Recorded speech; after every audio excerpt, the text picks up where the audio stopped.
Today I would like to talk about the challenges of the broader Middle East. Then I look forward to taking some questions. The future of the broader Middle East is geopolitically the defining issue of our time. In the same way that managing the European balance of power was geopolitically the central challenge of the 19th century and early 20th century, and that managing the Cold War was the focus of a generation. There is a struggle going on for the future of this region. At the center of the struggle is a crisis within Islamic civilization between those who adhere to the traditional or moderate views of the faith and those who argue that only an extreme and intolerant vision of Islam is true to the Quran, and that Muslims who do not agree with them have somehow abandoned their religion. This struggle between moderates and extremists is about what it means to be a Muslim, what it means to be successful in this world, and how Muslims relate to others in their midst or in other societies. The extremists blame the problems of the Muslim world on the United States, on other Western powers, and on Muslims who do not follow their interpretation of Islamic doctrine. Their doctrine demands that there can be no peace until they are dominant, using persuasion, provision of social services, intimidation, and violence to try to obtain control of Muslim countries. They believe their claim to power will be accelerated by provoking a clash between Islamic society and the rest of the world. These extremists are a minority phenomenon in the broader Middle East as a whole, but they dominate parts of it. They have gained global prominence in recent years, largely because of terrorist tactics. There are many factors that provide oxygen to extremists. The dysfunctional politics in the broader Middle East, both within and among states, create dangerous opportunities. When governments fail to deliver in terms of basic government services, security, or social, political, and economic progress, the stagnation leads to a kind of despair where extremism appears a rational option. In a rapidly changing and uncertain world, religion can be a solace and a vulnerability. Religious movements that define themselves in unambiguous extremist terms, such as Al-Qaeda, prey on those searching for explanation. When regional conflicts remain unresolved and produce widespread suffering, these consequences provide a pretext for extremists to justify their violent acts. And rivalries among states further inflame instability as rivals exploit religious appeals to recruit proxy forces to go into neighboring countries. We and the rest of the world cannot be indifferent about the future of the broader Middle East. The evolution of this region will have a profound impact on the future of the world. The overall goal of our policy must remain to contain and weaken the extremists, to cultivate and empower moderates, and to encourage a normalization of this region. Of course, this is primarily the responsibility of local leaders, but we should help them as they transform that region from one beset by instability and violence to one characterized by peace and progress. This cannot be done quickly, easily, or cheaply. It will not be done solely or even principally by military means. It will require diplomacy, cooperation with others, political leadership, and hard work on many fronts, and a comprehensive strategy. In my view, there are 8 major pillars of such an effort. 1, reducing our vulnerability to disruptive events in the broader Middle East. 2, staying on the offense against extremist groups such as Al-Qaeda that utilize terrorism as their principal tactic. 3, working to resolve regional tensions, especially the Arab-Israeli conflict that fuel resentment and instability. 4, responding to assertive pursuit of regional hegemony and domination.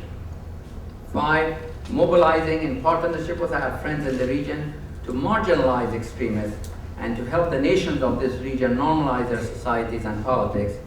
6, helping to promote economic opportunity through reform and integration of the broader Middle East into the international economy.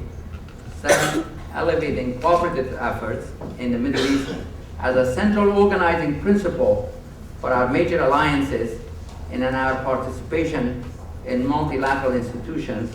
And finally, reforming our instruments of policy to make them more effective for dealing with the challenges arising from the broader Middle East. In the light of the limit of time, I would like to focus today on just the 5th pillar, helping nations to marginalize extremists and normalize their societies and politics. But I'll be happy to discuss any of the other elements during our question and answer period. Let's step back for a moment to consider the nature of the challenge from Al-Qaeda and the other extremists. Its leaders want ultimately to have their ideology rule the Muslim world. For Al-Qaeda, violence is a tactic. Its leaders use terrorism as an instrument. They use it against us to posture themselves as standing up to the West, against governments in the region to align themselves with local grievances, and against moderates to intimidate those who could offer more appealing visions of the future. This competition is played out on the complex terrain of the Middle East, where weak states, divided societies, closed political systems, and ethnic and sectarian and regional rivalries present a myriad of cleavages and opportunities to exploit. In this regard, Al-Qaeda has shown great political skill at times, yet it has also made many mistakes, most recently by overplaying its hands among the Sunni Arabs in Iraq. The majority of the people of the broader Middle East do not wish to live under extremist, tyrannical regimes such as that of the Taliban. They want their societies to be successful. They do not want to become like the West, but they want to enjoy the benefits, social, economic, and intellectual, of modernity. During the past 5 years, I've spent hundreds of hours talking with average Afghans and Iraqis about the future of their societies. The most powerful appeal we have is that we can help them build successful countries that are grounded in their own norms, cultures, and traditions. And that should be, in my view, the core of our strategy. To carry this out, we need to work along 3 principal lines of action. First, the United States should help stable and moderate Muslim majority countries outside the Middle East succeed economically and politically. In Southeast Asia, Central Asia, and other regions, we should work in partnership with our friends, even if they are not yet democratic, to build examples of success in the Muslim world. The Muslim majority countries of Southeast Asia, for example, Indonesia and Malaysia, have developed or are developing open political and economic institutions. They've integrated diverse societies. Moderate and modernist political forces are well organized and dominate the political landscape. Though some of these nations face significant internal challenges, they are broadly successful and show that freedom and democracy are fully consistent with Islamic faith. For those in other parts of the Muslim world, these societies can give promise and hope. We should seek to dramatically increase their progress by collaboratively developing robust action plans in each country to strengthen institutions, to improve the rule of law, to increase grassroots economic growth, and to ensure that all segments of society enjoy the opportunities and benefits of our engagement.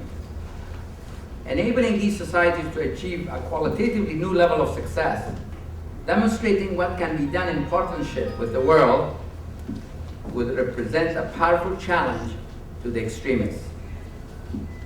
The second line of action is to work with our friends in the broader Middle East to adopt differentiated and tailored strategies to advance processes of positive but stable political change. For those states that are at risk, for example, Afghanistan and Iraq, we must remain committed, providing the support needed for as long as it takes to enable these countries to stand on their own feet. As ambassador in Afghanistan and Iraq, I tried to work with locals with a simple formula: We were there to help Afghans and Iraqis establish systems based on universal values, but we understood that the constitution and institutions that would give these values life would be colored by Afghan and Iraqi history, culture, and religion. I found that this approach can work and that the key is to begin by aligning ourselves, that is, posturing our country to support the highest aspirations of the people. Cynical reliance on a strongman or engaging in divide and rule is ultimately self-defeating. The quest for human dignity is the most powerful underlying political force in the world today, and we need to align ourselves with that force. I would like to give you 3 examples of how this worked in Afghanistan.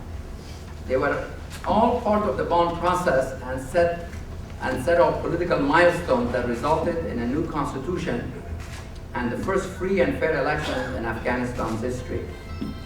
At the emergency Loya Jirga to select a transitional government in July of 2002, Afghans came together with the support of the international community. I saw how, through this process, representatives from all the regions and ethnic groups, and many were on different sides of the civil war of the 1990s, came to see each other as members of the same community.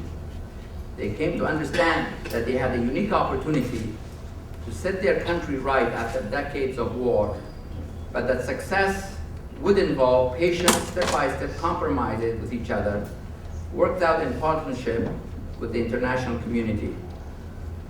At the Loya Jirga, we spent days and weeks engaged in discussions with Afghans as they sorted through the fundamental questions of political philosophy. What should be the power of the state? How should it be structured to achieve effective government while ensuring representation of all and preventing abuse of power? And how to blend respect for universal values and the unique character of Afghan culture. The result, again, was an Afghan solution to Afghan problems, but developed with the assistance of the Friends of Afghanistan in the most progressive governing document in Afghan history.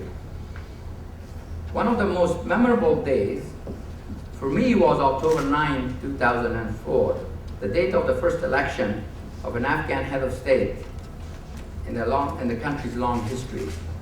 I toured voting locations in Kabul, and I remember the awe in the eyes of the voters.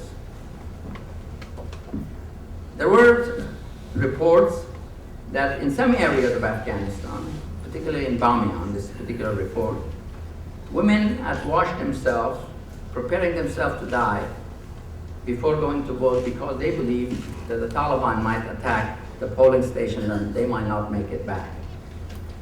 Many Afghans told me that they were not the same after that event. Each was elevated by the experience of choosing their own leader. I remember one Afghan man who was quoted in the paper saying, and I quote, "Finally, we are human again," end of quote. This rebirth of Afghanistan, this hope, this promise was the result of American power and statecraft, supported and executed in partnership with the United Nations and many other members of the international community. This is the model for how we can help countries in similar situations realize their potential. This is not to say that we have fully succeeded in Afghanistan, and you read that in the papers every day. Much work remains to be done. The United States, as well as the rest of the international community, needs to do more to create a productive partnership with President Karzai and moderate political forces in Afghanistan. This partnership must re-accelerate state building and reconstruction, help create a robust agricultural sector that will reduce the incentive to grow opium, and mobilize the political forces in Afghan society that want to recreate the stable and moderate society that Afghanistan was before the Soviet invasion in 1979. In Iraq, the same template of building up and reconciling moderates and marginalizing extremists has also produced some progress. Tragically, in the aftermath of the coalition action to topple Saddam Hussein, Iraqi Shia Arab and Sunni Arab communities descended into a suicidal internal conflict. in 2003 and 2004, the Sunni Arabs rejected the political process and ended up boycotting the January 2005 elections, which resulted in a transitional government that was not fully representative, and that further fueled mutual fears and conflict. Al-Qaeda took advantage of this divide and sought to deepen it by attacking Arab Shiite targets, leading Shiites to attack Sunni targets in retaliation. One of the priorities of my effort in Iraq was to overcome this division, to persuade the Sunni Arabs to join the political process, to broker a national compact among Iraqi communities, and to unite Iraqis against Al-Qaeda and other violent extremists. I reached out to Sunni Arab political leaders, tribal sheikhs, even some leaders of the armed opposition. I engaged them, though many suffered from a kind of counterproductive political nostalgia, a desire to return to the time when their community dominated the country. I argued with them that their future was at stake, that Sunni Arabs, if they stayed outside of the process, and if their region was consumed by intractable violence, would lose their historical advantage in education, technical skills, and economic skills. Slowly, steadily, many came to see through these discussions that the United States was not an occupier, but an honest broker. This process of engagement enabled the United States to mediate key provisions of the draft Iraqi constitution. It took weeks of patient political discussions, but ultimately, with some last-minute compromises, Iraqis achieved a draft that could be ratified in a referendum. It also enabled us to secure Sunni Arab participation in the December 2005 elections, the formulation of a government of national unity, consensus selection of prime minister and key security ministers, and agreement on a path towards national reconciliation. Unfortunately, this positive trajectory was disrupted by the bombing of the Golden Mosque in Samarra that triggered widespread sectarian violence. Yet, this engagement with the Sunni Arabs created the preconditions for the progress we have seen in recent months. Sunni Arabs who rejected participating in politics in the earlier stages after our forces went into Iraq are now participating in the political process and are helping fight Al-Qaeda in places like Fallujah and Ramadi, and Al-Qaeda has been substantially weakened. Afghanistan and Iraq are cases in which we are deeply involved on the ground. For those states that are friendly but ruled by authoritarian governments, the principle of helping these societies move forward is the same, but the tactic must be adjusted. We should engage the leaders of these countries in discussions to think through how political openings can be pursued without risking instability or giving an advantage to extremists that have organized themselves by clandestine means. Together with local allies, we need to think through the stages of transition, beginning with political openings that enable moderates to organize, followed up with political dialogue and processes that help elements of the current order create relationships with moderates to support a stable transition, and culminating in agreed steps toward an ultimate transition to a representative government.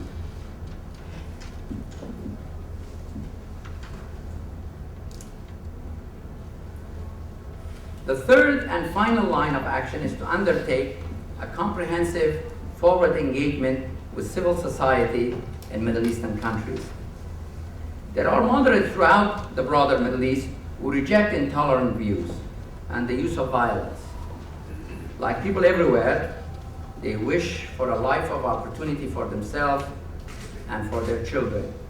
They want their nations to be successful, normal countries in which the people have basic security, decent jobs, and the ability to send their children to school, where one generation does better than its predecessor, and the following one does better still.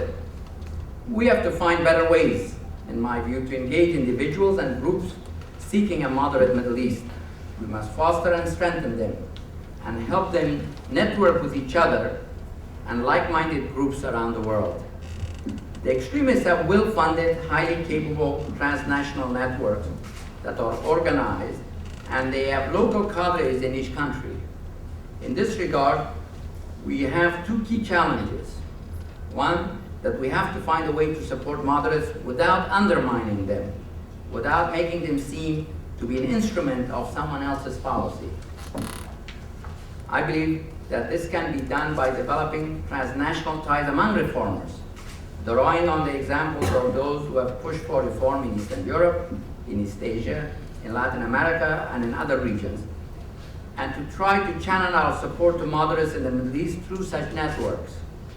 Some organizations along these lines already exist, associated, for example, with the Community of Democracies, but we may need to create new organizations, structured along the lines, for example, of the Congress for Cultural Freedom in the early years of the Cold War.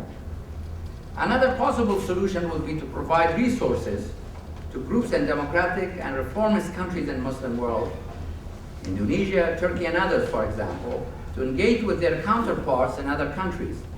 Moderates who are succeeding may be the greater catalyst for change. The other challenge that we have not yet solved is to find ways to level the political playing field, particularly in elections. Extremist elements and parties receive organizational support and money from their allies abroad, giving them an enormous advantage in competing with moderate groups who have no such resources. The instruments we have, the National Endowment for Democracy and other such organizations, are limited in their missions and do not give operational support to democratic forces. As countries open up their political system, it is imperative to develop approaches to ensure a level playing field in terms of operational political resources. More broadly, we need to develop a greater capability to engage and mobilize those who share universal values. Different societies will have their own approaches, colored by their own history and culture, yet we can help them. We did this in the Cold War through Radio Free Europe, Radio Liberty, exchange programs, and many other means.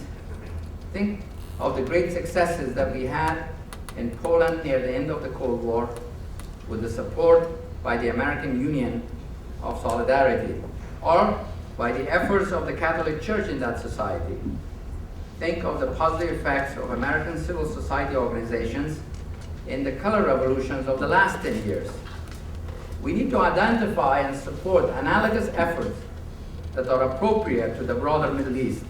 Support for educational reform, independent and progressive media, university-to-university partnerships, large-scale exchange programs, investment funds to support business and entrepreneurs, bridge building among civil society organizations. These and many other techniques should be used. I know this can work because in a way, I am personally a product of it. I was an American Field Service exchange student in high school, and I attended the American University of Beirut.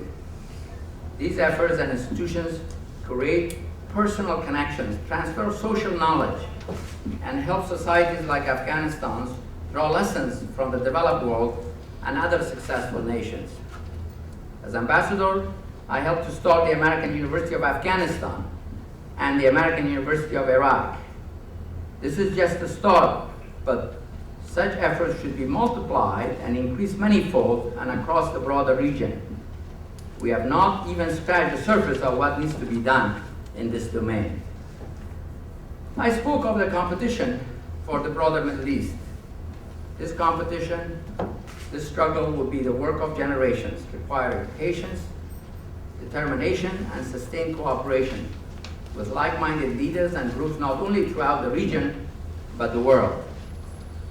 All countries have a profound interest in achieving a sustainable, lasting peace in the broader Middle East, and we must work together. Harnessing the potential for cooperation among like-minded nations from Europe and Asia and beyond to help moderates oppose extremists in the broader Middle East and assist the people of this region. To make the region as functioning as possible should be the focal point of our global strategy. Since I'm at UCLA, I would like to address the students for a minute. I believe that you have roles to play in this competition. The future of this region, as I said, is the defining challenge of our time. Your generation should seize the moment to become engaged in this effort, just as your predecessors did in Europe, Asia, and Latin America. This requires you to learn the region, its languages, and its culture. You should consider a career in public service, but everyone can play a role. If you work in the private sector, you should seek to find ways to use your enormous capacity to generate wealth to fashion profitable joint ventures in these countries. If you work in the media, you should not only educate the American people about the region, but develop collaborative relationships with the media in the region. There is no limit to how you can make a difference, and the security of our country, as well as the lives of Afghans, Iraqis, and others, depend on what you do. With that, thank you very much, and I'll be happy to take your questions.